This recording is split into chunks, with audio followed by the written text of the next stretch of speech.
Welcome back to another episode of Insights with Bunny Mac. My name is Vince, aka Bunny Mac. Thank you very much for joining me for another episode, another insight.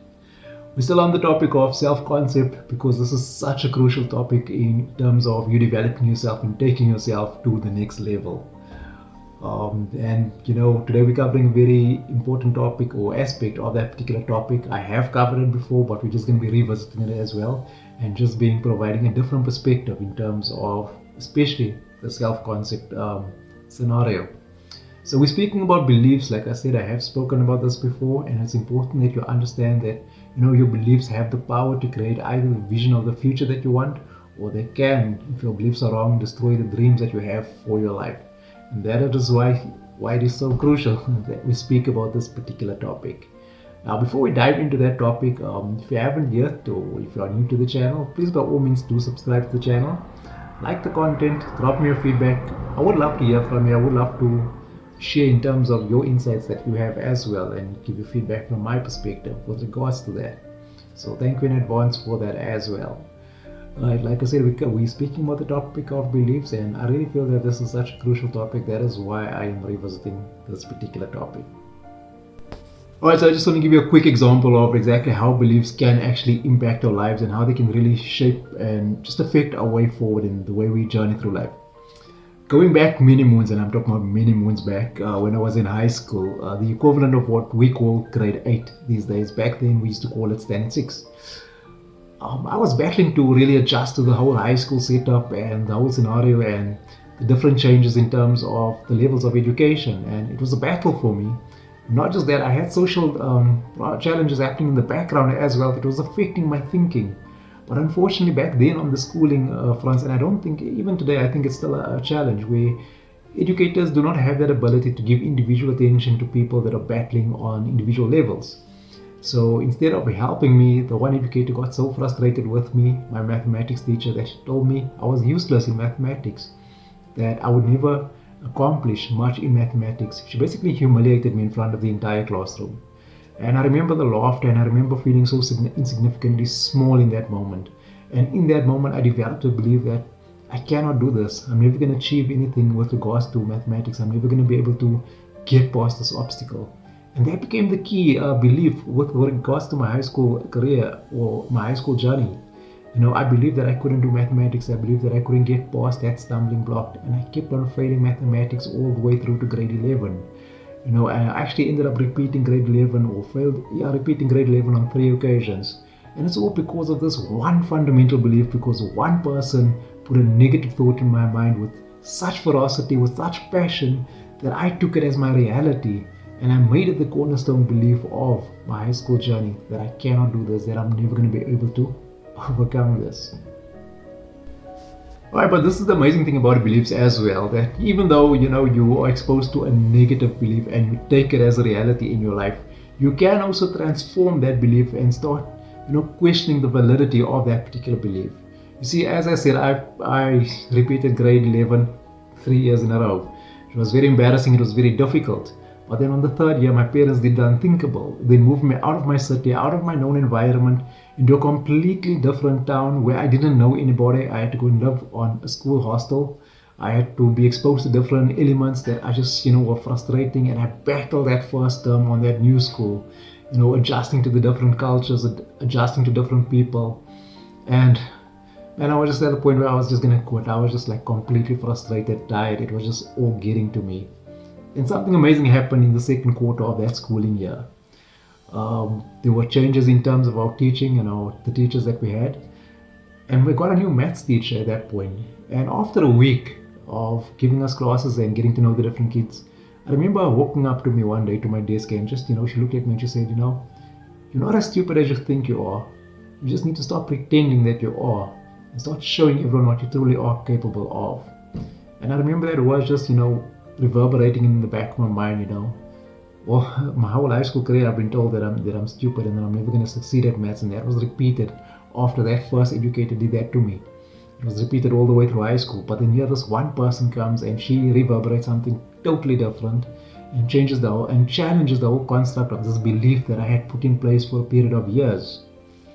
And that's the thing about your beliefs, they can always be challenged. Doesn't matter when they started What matters is how you oppose those beliefs, how you reframe those beliefs, and how you restructure those beliefs. That's what we want to focus on in this particular video. Okay, so on another, sadly, so many occasions, the Israelites got themselves to a point where they abandoned God, and as a result, they were overrun by the Amalekites. Now, this is what happened in the book of Judges, or according to the book of Judges. So at this point, when they were overrun by the Amalekites, the situation got so bad, they got brutalized so badly by the Amalekites that they actually left their houses and they went to hide in the caves, in the cliffs, on the mountains, and every time they planted weeds in the field, wheat in the fields, it got marauded by the Amalekites and the Amorites. And it was a bad situation for them. And then here we have this encounter with Gideon, where the angel of the Lord appears to Gideon and he calls him great man of valor. Now, what does Gideon do? And I love the way he reacts. He immediately responds with his beliefs. He believes that has been ingrained in him, and he responds by saying that, I'm from the smallest tribe, and my clan is the least in my tribe. So he's throwing up all these obstacles, all these reasons as to why he's not a man of valor, why he shouldn't be called by God. And that is what happens so often in our lives. We get these opportunities to experience breakthroughs in our lives, but then we start reasoning as to why we are not the right people, why this will never happen for us, why we cannot achieve breakthroughs in our lives. Just like I believed for the longest time that I could not do mathematics because someone else made a statement over my life, made an opinion about who I am and what I'm capable of. That became my truth, that became my belief. Same way with Gideon, just because the Amalekites were overrunning them, that became his truth, that became his belief that, it's better to run and hide as opposed to fighting. But then what does the Bible tell us about Gideon? And that was such a powerful story, such a powerful encounter. Gideon, with only 300 men, went and overthrew about 300,000 Amalekites in one battle without even lifting a sword. And that is the power of belief. That is the power behind beliefs. When your beliefs are so strong and your convictions behind those beliefs are so empowered, there's very little that you cannot do with your life. And this is why it's so important that you need to learn to understand, to challenge these negative beliefs, identify them, and then challenge them in your life, because that is how you start turning your life around. Okay, and then another step of getting yourself forward with regards to your beliefs is do not be governed by your feelings.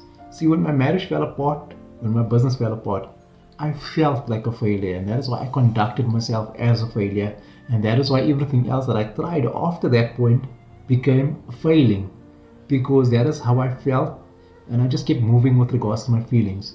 So stop letting your feelings govern where you are going with your life, and start asking empowering questions. What can I learn out of this whole experience? How can I make it differently so that going forward I don't experience the same results in my life? Maybe there's something that you want to do, but you feel that you're not good enough, you're not equipped to do it. Don't just sit there and say, I don't think I'm able to do this. Start asking yourself, why do I feel that way? Why do I think that I cannot do this? Why do I feel that I cannot go to my boss and ask for a raise? Why do I feel that, I cannot change the trajectory of my life?